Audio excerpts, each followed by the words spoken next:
कृष्ण कृष्ण कृष्ण हरे हरे हरे राम राम राम हरे हरे हरे कृष्ण कृष्ण कृष्ण हरे हरे हरे राम राम राम हरे हरे हरे कृष्ण कृष्ण कृष्ण हरे हरे हरे राम राम राम हरे हरे। सर्वाग्रे श्री भगवानेर भिन्न प्रकाश विग्रह श्री भगवत ज्ञान प्रदाता भगवानेर सेवाय अधिकार प्रदानकारी गोपीनाथ गौड़ीय मठ प्रतिष्ठानेर प्रतिष्ठाता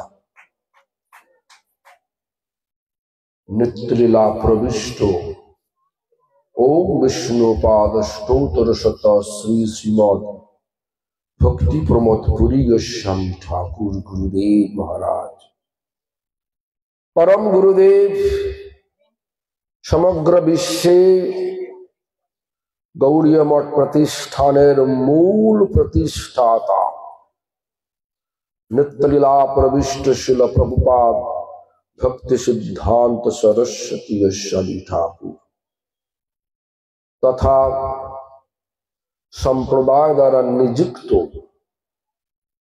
सकल आचार्य वृंद और शुद्ध भक्तवृंद सकलेर श्रीपाद पद्मे जानाय दंडवत प्रणाम। सकले आमार प्रति प्रसन्न हो सभाय उपस्थित एकटु निकटे বাসস্থান করে আছেন আমার জ্যেষ্ঠ বর্ষিয়ান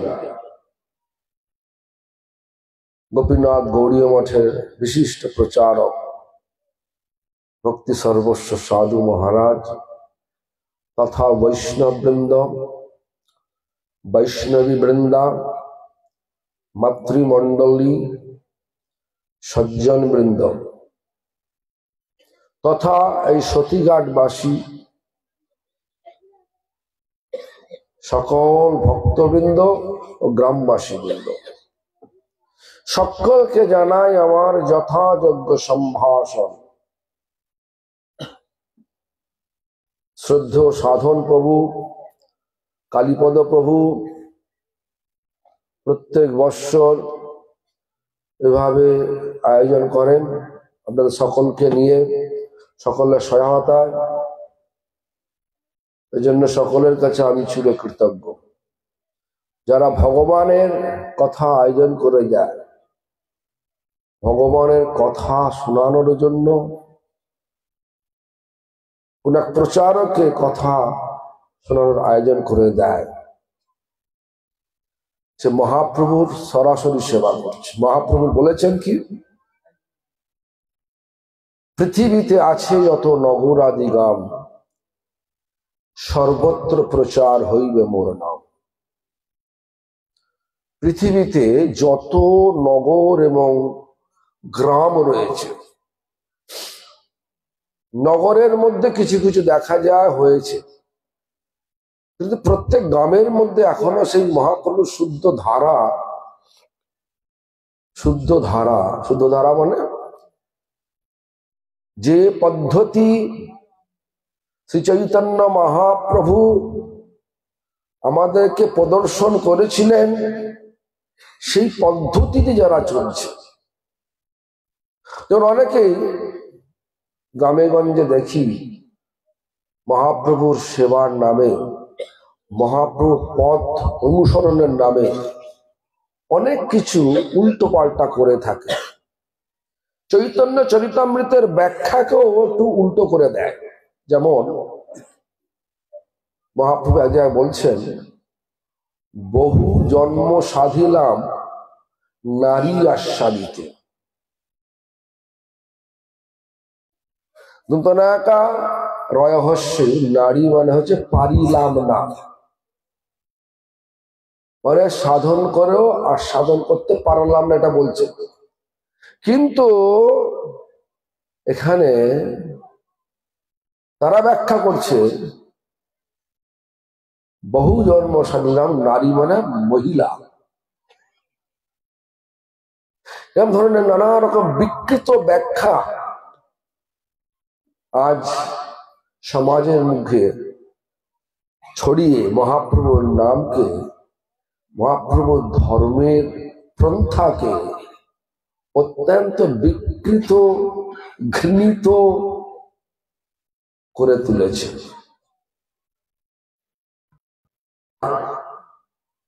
যারা শুদ্ধ সম্প্রদায়, শুদ্ধ কথাগুলো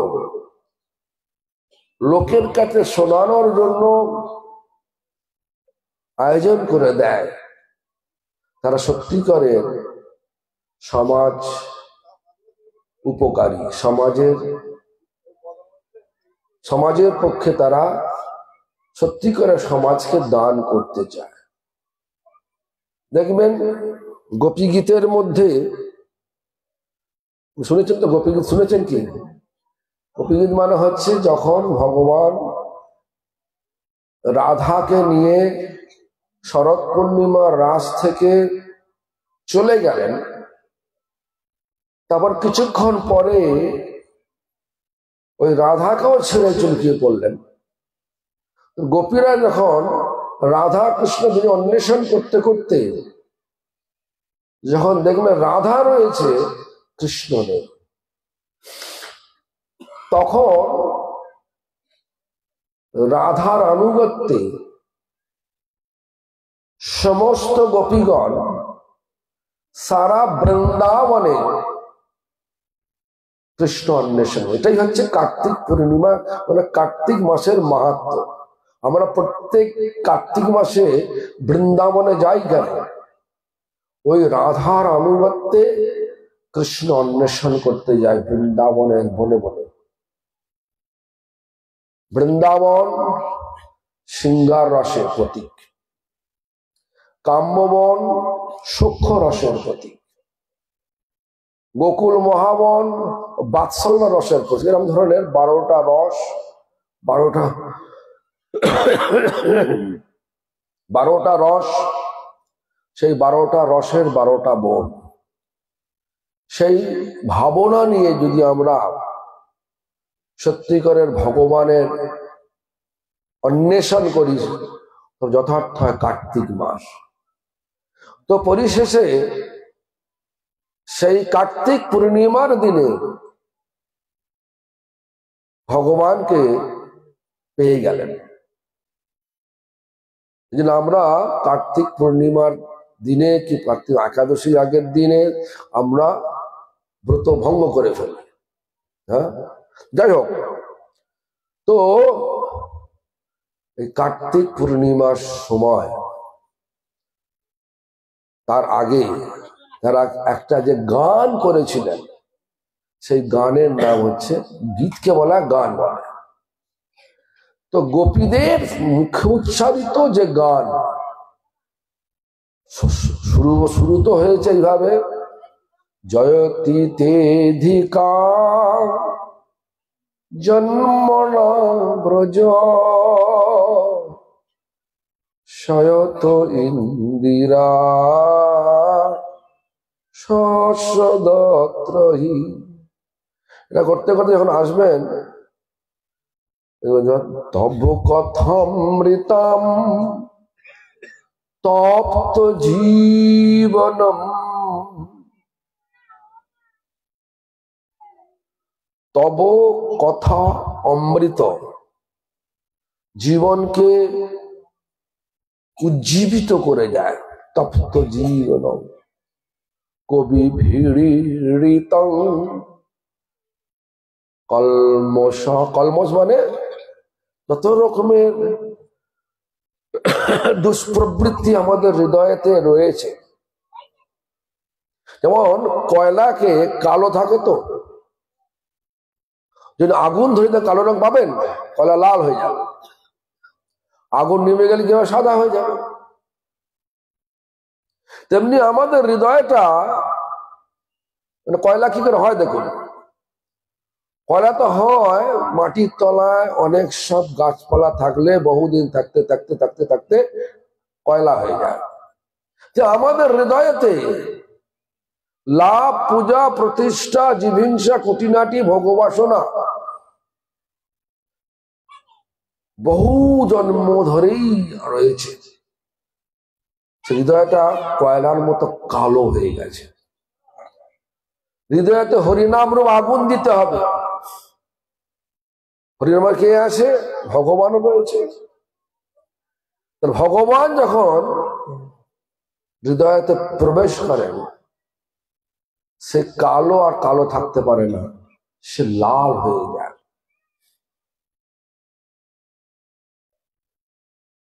পরিশেষে সাদা হয়ে যায়, হয় কি না? তেমনি করে একটা অন্ধকার ঘরে, একটা উদাহরণ দিই, একটা অন্ধকার ঘরের মধ্যে যদি একটা প্রদীপ জ্বেলে যায়, অন্ধকার থাকবে? ঠিক তেমনি করে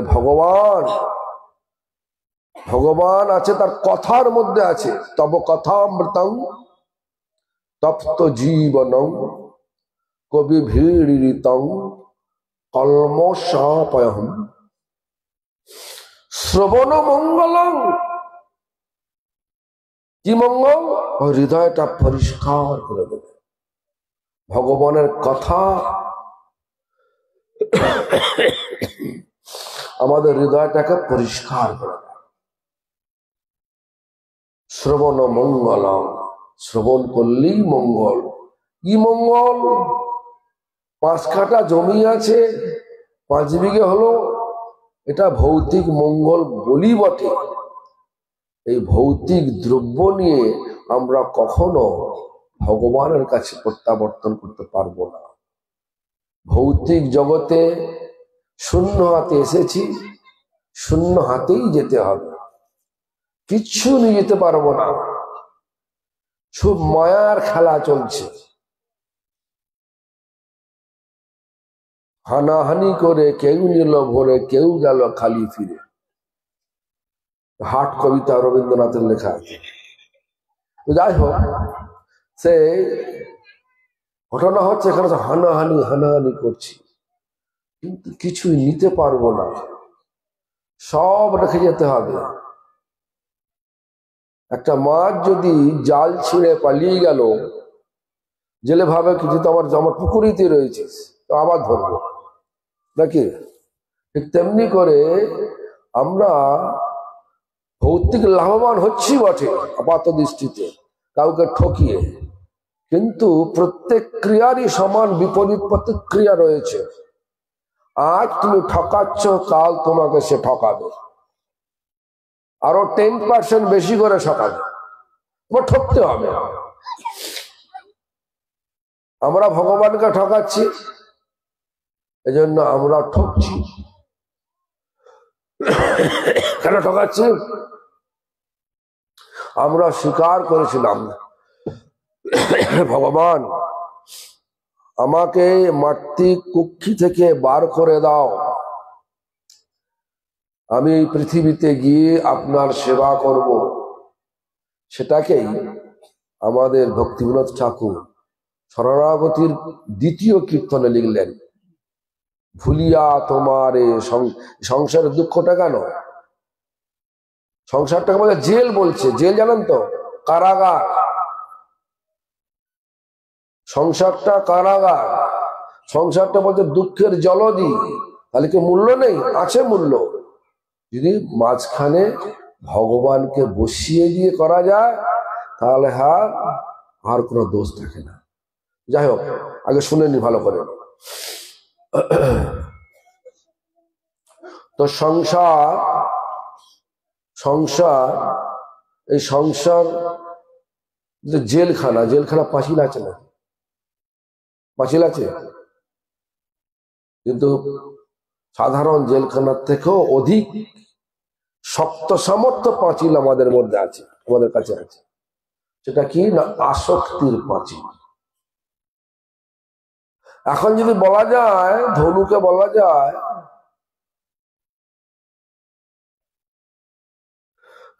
কোনো গৃহী ব্যক্তিকে বলা যায়, বা গৃহী না হলো যে এখানকার বাড়িতে থাকে, বলা যায় আপনি চলুন মঠে, চলুন থাকুন ওখানে।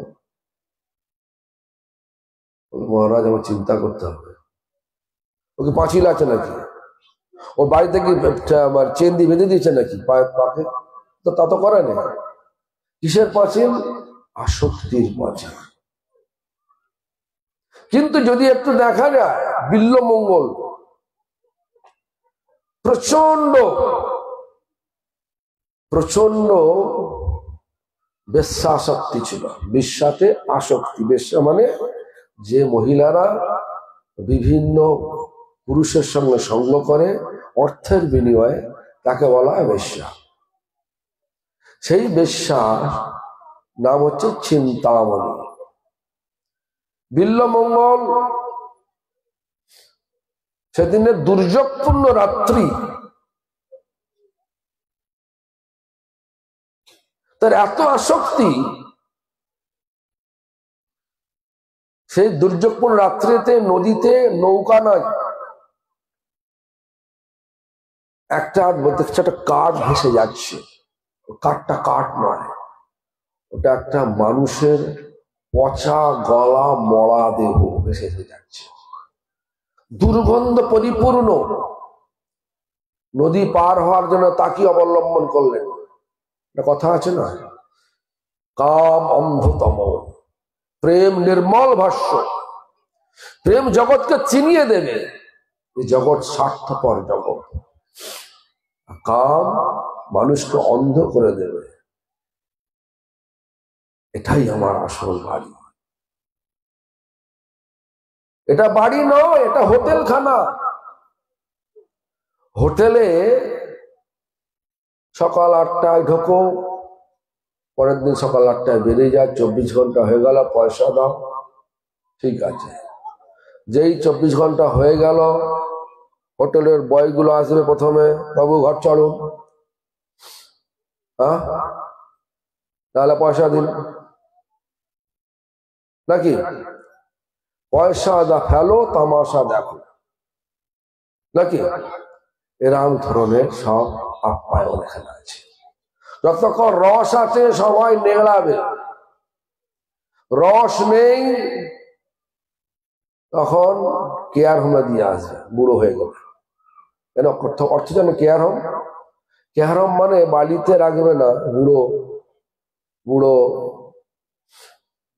তা বৃদ্ধাশ্রম, তোমরা জানো বৃদ্ধাশ্রমে রাখবে, সেই বৃদ্ধাশ্রমে গিয়ে ফেলে রেখে আসবে। আর মাসের মধ্যে একবার কি দুবার, ভাগ্য ভালো হলে যাবে ছেলেরা, এরকম ধরনের। আর যদি প্রচন্ড পয়সা থাকে, ওই বাবা কি ঘরের মধ্যে খুব তোয়াজ করে রাখবে, হ্যাঁ? এই ধরনের সব জগৎ। যাকে মনে করি আপন, আসল তো আপন সে নয়। শ্রী গুরু কৃপায় ভেঙেছে স্বপন, এখন দেখছি তুমি আপন। যাই হোক, তো দেখুন আস্তে আস্তে আস্তে আস্তে কারাগার, আসক্তির কারাগার, সেইখানে ফেলে দেওয়া যায়। কিসের আসক্তি? সন্তানের প্রতি আসক্তি, সম্পত্তির প্রতি আসক্তি, নানা রকমের আসক্তি। জর্জরি আসক্তির দড়িতে বেঁধে রেখেছে, খুব শক্ত দড়ি, কাটা যায় না। তা সে বিল্বমঙ্গল যখন সে নদী পার হলো, তখন সে গন্ধ পাচ্ছে না, তখনও বৃষ্টি পড়ছে, সবাই শুয়ে আছে, ঘর বন্ধ করা আছে। কিন্তু কিন্তু সব তো ঘর বন্ধ, বেশ্যাখানা দরজা বন্ধ, চিন্তামণির কোয়ার্টার সব বন্ধ। চিন্তামণির কোয়ার্টারে পৌঁছাতেই হবে। তখন দেখতে পেলে একটা দড়ি ঝুলছে, দড়ি নয়, একটা ময়েল সাপ। একবার ধরিয়ে উঠে গেল, ঝুপ করে পড়লো কোথায়? চিন্তামণির বারান্দায়, ঘরের বারান্দায়। দরজা খুলে দেখছে কে? এ ছি ছি ছি, কত গন্ধ, বাজে গন্ধ, কোথা থেকে এসছো? বলছে কি বাজে গন্ধ? আমার তো গন্ধ লাগছে না। কিভাবে তো উপরে উঠলে? ওখানে দড়ি ধরানো আছে, দড়ি ধরে উঠে পড়লাম। দড়ি বাইরে দেখে দড়ি তো নয়, মহেল সাপ ঝুলছে। সাপকে দড়ি ভাবলে? তারপরে গন্ধ আসছে কেন? কাঠকে ধরে আঁকড়ে পারছে। যখন সেই নদীর তীরে গেছে, কাঠ নয়, একটা পচা গলা মরা দেহ, দুর্গন্ধযুক্ত দেহ।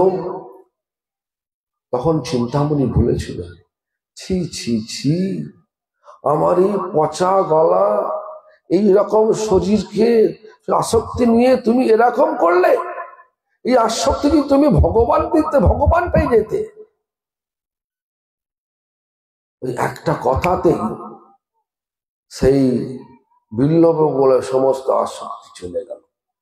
তারপরেও যেমন কর্পূরকে একটা ডাব্বা রাখলেন, কয়েকদিন রাখলেন, কর্পূরটা তুলে নিলেন, ডাব্বাটার মধ্যে কর্পূরের গন্ধ থাকবে। তেমনি করে আমরা ছেড়ে দিলেও পূর্ব যে আমাদের যে অভ্যাস থেকে যায়, তো বিল্লমঙ্গল সেই অভ্যাসটাকেও, নারী দেখলেই চিত্ত চঞ্চল হয়ে যায়। চিন্তামণিকে গুরু মেনে নিলেন। তারপরে কি হলেন? যাকে দেখে একদিন কোন একটা রাজ পরিবারের বহুকে মানে মানে মানে কি বলে পত্নীকে দেখে তার একটু লোভ হয়ে গেল, আবার ওই চোখটাই আবার গন্ডগোল করছে। তখন গেলেন, মা তোমার মাথা দুটো কাটা দিতে পারবে? মা কাটা দিল, অন্ধ করে দিলেন চোখগুলোকে। আসক্তি, জগতের কোনো কিছু আসক্তি থাকবে না। তখন বলা হয় যে আমরা এই জগতের কারাগার থেকে মুক্ত হয়ে গেলাম, এর আগে মুক্ত হওয়া যাবে না। বাইরে মুক্ত দেখালে তো মুক্ত হয় না, ভেতরে মুক্ত হতে হবে। তাই আজ যে যারা হরিকথার আয়োজন করে দেয়, যারা সত্যিকারের হরিকথা বলে, তাদের কথা শুনে এই জগৎটাকে, যে বাস্তবতা, এই জগতের বাস্তবটা কি? এই জগৎটা ক্ষয়িষ্ণু জগৎ, সম্বন্ধ থাকবে না। যাকে আজকে বাবা বলছি, সে বাবা থাকবে না, সে মরে গেলে সেই আত্মা যখন তারই পত্নীর পেটে আসবে, ছেলে রূপে কি মেয়ে রূপে, যাকে বাবা বলছিল, যে আত্মাকে বাবা বলছিল, সে আত্মা মেয়ে কিংবা ছেলে। কোন পরিচয়ের স্থিরতা নেই, স্থিরতা নেই, সব পরিচয় ক্ষয়িষ্ণু। এগুলো বাস্তবতা হয়, বাস্তব অভিজ্ঞতা, বাস্তব উপলব্ধির একটা দিগদর্শন হয়। এগুলো কি করা যায়? এগুলো কিভাবে, এগুলো থেকে কিভাবে আমরা ছুটি পেতে পারি, সেই কথা কয় শ্রবণ মঙ্গলম। শ্রবণ, যে কথা শুনলে জীবের প্রকৃত মঙ্গল হয়। কোন কথা শুনলে? দেখুন, একসময় নারদ মুনি ভগবানকে জিজ্ঞাসা করলেন, আপনি থাকেন কোথায়? তার উত্তরে কি বললেন? নাহং বসামি বৈকুণ্ঠে, বৈকুণ্ঠে থাকি না, যোগিনাং হৃদয়ে নচ, যোগী তো হৃদয়ে তো থাকি না, তাহলে থাকি কোথায়? বলছে মদভক্ত যত্র গায়ন্তী, যেখানে আমার ভক্ত আমার গুণগান করে এই কথাতে থাকি। সেখানে যেখানে ভক্তগণ ভগবানের গুণগান করেন, ভগবানের বিরহে গুণগান করেন, সেখানে ভগবান বিরাজ করেন। তাই যারা শ্রবণ মঙ্গলম, যারা ভগবানের ভাবে ভাবিত হয়ে ভগবানের কথাগুলোকে বোধগম্য করে শ্রোতাগণকে বোঝাতে পারে, সেই কথা শ্রবণ মঙ্গলম। আর শ্রীল প্রভুপাদ এক সময় বলেছেন, প্রভুপাদ বলতে আমার প্রভুপাদ বলতে ভক্তি সিদ্ধান্ত সরস্বতী ঠাকুর, পুরো নাম হচ্ছে শ্রীল প্রভুপাদ ভক্তি সিদ্ধান্ত সরস্বতী গোস্বামী ঠাকুর। তিনি এক সময় ম্যাড্রাস, এখন যে চেন্নাই বলে না, আগে নাম ছিল ম্যাড্রাস, সেই চেন্নাই শহরেতে তিনি হরিকথা বলছেন। সেখানে বাংলায় হরিকথা বলতে আরম্ভ করেছে। আর সব শিষ্যগণ বলছেন, প্রভুপাদ প্রভুপাদ, এটা চেন্নাই, এটা ম্যাড্রাস, এখানে ইংরেজি বলুন, বাংলা নয় ইংরেজি বলুন, বাংলার ইংরেজি বলুন।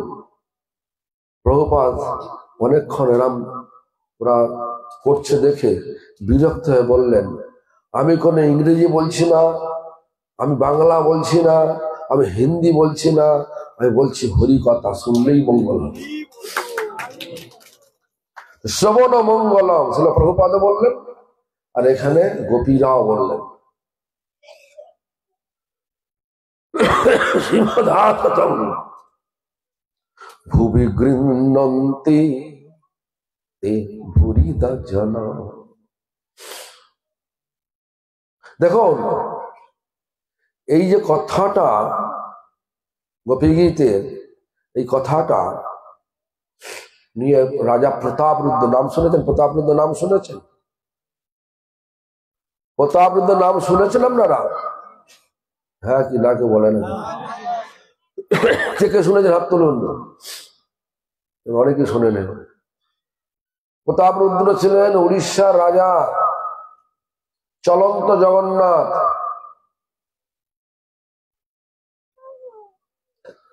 উড়িষ্যার বাসীরা ওরা এইভাবেই রাজাকে দেখে।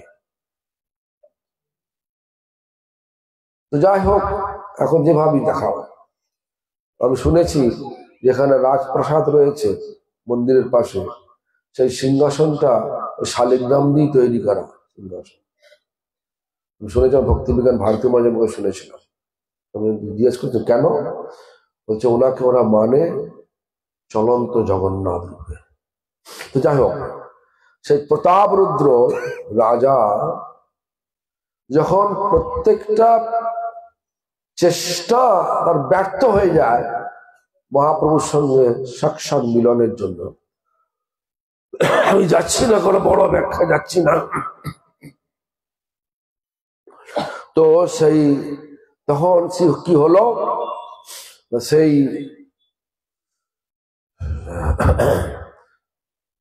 সব ভক্তগণ মিলে তাকে বলে দিলেন যে মহাপ্রভু রথযাত্রার সময় রথ টেনে যখন বরদান্ডেতে বৃষাম লীলায় যাবেন,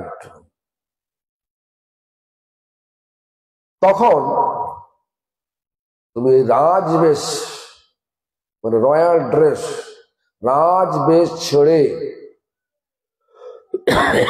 সাধারণ বেশে যাও, কারণ ভগবান হচ্ছে আসল রাজা। ভগবানের কাছে রাজ পড়ে যাওয়া উচিত নয়।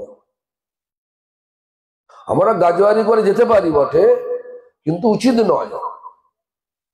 তো সে রাজ বেশ ছেড়ে প্রতাপরুদ্র রাজা সাধারণ সাধারণ পোশাক পরিহিত হয়ে তিনি গেলেন, শিখিয়ে দিয়েছিলেন গোপী গীত করবে আর পদ পাকে মাসাজ করবে।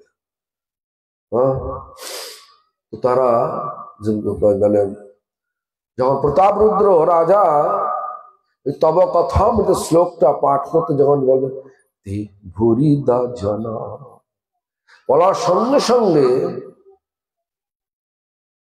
মহাপ্রভু যাকে এতদিন দেখতে চাইতেন না, তিনি কি জানেন না রাজা প্রতাপরুদ্র জানতেন জগৎকে শিক্ষা দেওয়ার জন্য এসব লীলা করেছিলেন। তিনি জড়িয়ে ধরলেন, ভুরিদা ভুরিদা, ভুরিদা মানে সব থেকে বড় দান, সব থেকে বড় দান, সব থেকে বড় দান। আমরা জগতে যত দান করি সেই দান আমরা মনে করি যে আমি সত্যিকার সমাজ সেবা করলাম, কিন্তু পরমার্থের দৃষ্টিভঙ্গিতে সেই দানের কোনো মূল্য নাই। কেন সেই দান মাত্র 3-4 বছর খেতে দেন, 4-5 ঘন্টায় খাওয়া শেষ, আবার খেতে হবে। যদি পড়তে দেন, কিছু বস্ত্র দেন, ও 2-4 মাসে শেষ, আবার কিনতে আবার পেতে হবে। কিন্তু যদি হৃদয়ে যে ক্ষুধা, হৃদয়ের ক্ষুধাটা কি? হৃদয়ের ক্ষুধা মানে আত্মার যে খিদে, সেটা কি? আত্মার খিদে হচ্ছে ভগবানের নাম, ভগবানের কথা। ভগবানের নাম ও কথা যে শোনায়, সে আত্মাকে খাওয়ায়। আত্মাই হচ্ছে আমাদের আসল পরিচয়। আমরা শরীর নই, কিন্তু ওই বললাম আমরা সেটা ভুলে গেছি। সেই জন্য ভক্ত লিখলেন, ভুলিয়া তোমারে সংসারে আসিয়া এ নানাবিধ ব্যথা, তোমার চরণে আসিয়াছি আমি, বলিব দুঃখের কথা। এখন অনেকে হয়তো ভাববে কোথায় কি, আমার তো দুঃখ কিছু নেই। দুঃখ আছে নাকি? কোন মধ্যে দুঃখ আছে নাকি? দুঃখ আছে তো। কার দুঃখ আছে বলুন তো? কার দুঃখ নেই হাত তুলুন। কোন দুঃখ নেই হাত তুলুন। দুঃখ নেই? একজন মাত্র আছে হাত তুলেছে, যাক ভালো। যাই হোক, ভালো একজন তার দুঃখ নেই, মানে ভগবান প্রাপ্তি হলেই দুঃখ থাকবে না, ভগবান প্রাপ্তি না হলেই দুঃখ আছে। যেখানে ভগবান আছে সে সবসময় সুখী। পাহাড়ের গুফায় থাকুক, ভিক্ষা করে থাক, সবসময় সর্ব অবস্থায় তিনি সুখী। যাই হোক, তো তারপরে বলছেন কি? বলছে জনরি জঠরে ছিলাম যখন বিষম বন্ধন পাশে, একবার প্রভু দেখা দিয়া মোরে বঞ্চি দেই দিন দাসে। এটা অর্থ কি আপনারা বলুন? যখন কোন মহিলা গর্ভবতী হয়, 7 মাসে কি দেয়া হয় বলুন? আর বাকি বলেন না কেন?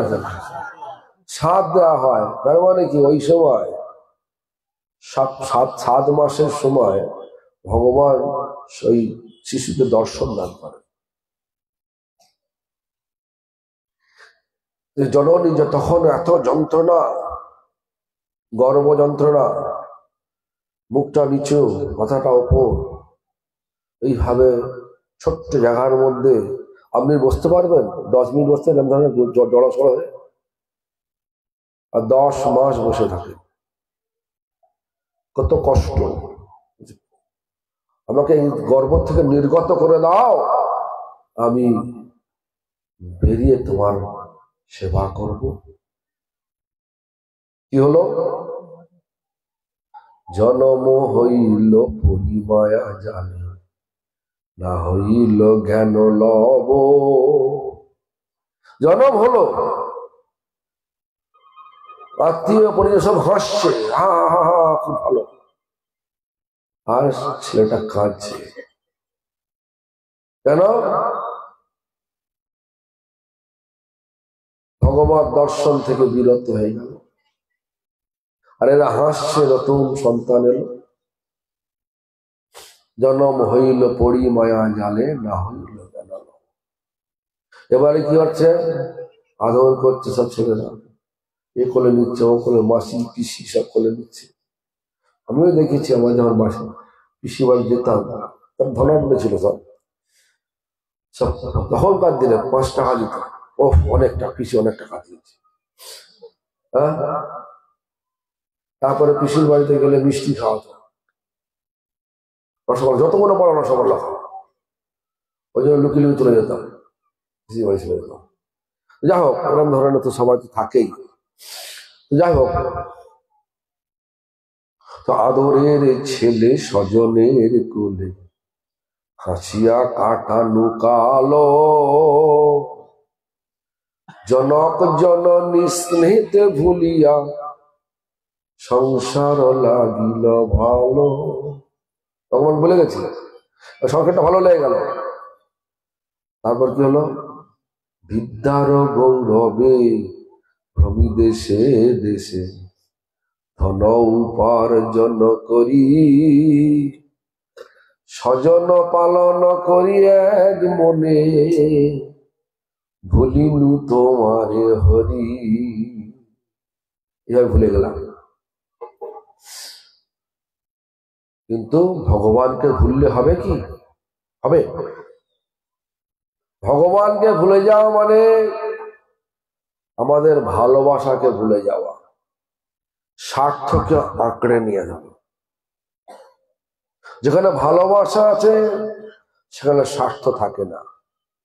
ভালোবাসাকে ভালোবাসা প্রেম বলে। প্রেম আছে, স্বার্থমত আদৌ থাকে না। ভগবানকে ভুললে মানে প্রেম ভুলে গেল, প্রেম চলে গেল, ভালোবাসা চলে গেল, শুধু আছে স্বার্থ। তুমি আমায় এটা দাও, আমি তো এটা দেব। যদি এটা না হয় তাহলে বাই বাই। দেখুন না কত ডিভোর্স হয়ে যাচ্ছে। আনুষ্ঠানিকভাবে বিবাহ হচ্ছে আর ডিভোর্সও হচ্ছে। যত শিক্ষিত তত করাপ্টেড, মানে কারচুপি পূর্ণে ভরা। যত ভগবানের শিক্ষায় শিক্ষিত, একাডেমিক্যালি নয়, তার মানে এই নয় যে একাডেমিক্যালি হলে ভগবানের সঙ্গে শিক্ষিত হবে না, এটা নয়। যত একাডেমিক্যালি মানে হচ্ছে এই যেটা স্কুলে পড়াশোনা হয়, যদি ভগবানকে না মানে সেই ব্যক্তি বেশিরভাগ ক্ষেত্রে করাপ্টেড হয়, কারচুপি পূর্ণ হয়ে থাকে। আর যদি ভগবানেতে বিশ্বাস থাকে, ভগবানকে যতটা হৃদয়ের সহিত মানে, ততই তার মধ্যে প্রেমের প্রকাশ দেখা যায়। এজন্য আমাদেরকে একটু ভাবতে হবে, জীবনের মূল্যায়নটা করতে হবে। আমরা যে মানুষ জন্ম পেয়েছি, কিন্তু মানুষের যে প্রধান কর্তব্য কি? যে কোনো উপায়ে কৃষ্ণ প্রেম প্রাপ্তি। কৃষ্ণ প্রেম প্রাপ্তি, কৃষ্ণ প্রেম মানে নিঃস্বার্থভাবে ভগবানের সুখের জন্যই সেবা করা। যা কিছু করবো ভগবানের সুখের জন্য করবো। বললাম, আমি আগে বলেছি সংসারটা কিন্তু খারাপ না, ভগবানকে মাঝখানে রেখে করা যায়। এরকম বিবাহ করবো, লেখাপড়া করব ভগবানের সেবার জন্য,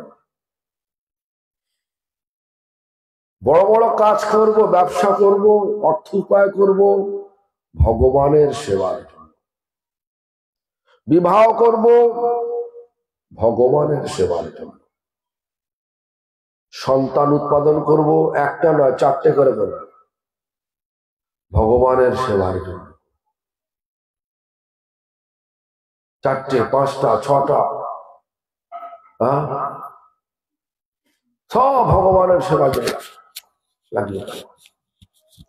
বড় বাড়ি করবো, জয়দেবদের বাড়িতে শুনছে নাকি 25টা ঘর আছে। জানি না সত্যি কিনা। ঘর যদি থাকে, আমরা তো থাকছি তো। আমরা যদিও ভক্ত নই, কিন্তু যা হোক ভক্ত ভেবে আমাদের রাখছে, থাকছি।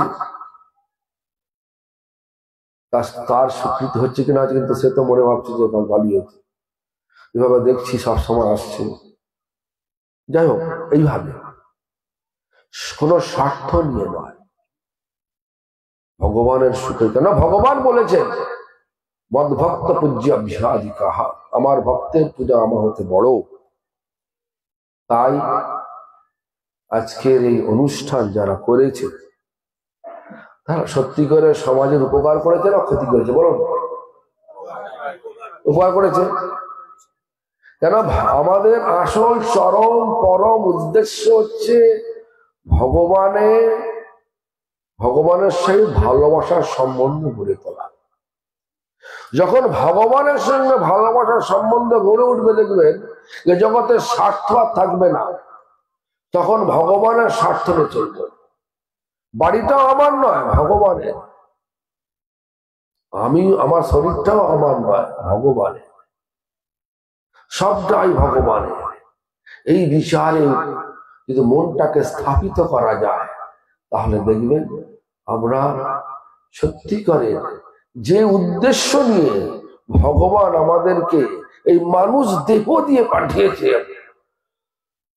সেই উদ্দেশ্যে পৌঁছে গেছে। মানে জীবনটা সফল হয়েছে, সার্থক হয়েছে। দেখবেন যতই আমরা ভগবানের দিকে এগিয়ে যাব, ততই জীবনটা শান্তি পাব। আর যতই ভগবান থেকে দূরে থাকব, ততই আমরা দুঃখে নিমজ্জিত হব। মানে জল আর আগুন দুটোকে একসঙ্গে রাখা যাবে না। যদি আগুনের পরিমাণ বেশি হয়, তাহলে জলকে শুকিয়ে দেবে, আর যদি জলের পরিমাণ বেশি, আগুনকে নিভিয়ে দেবে।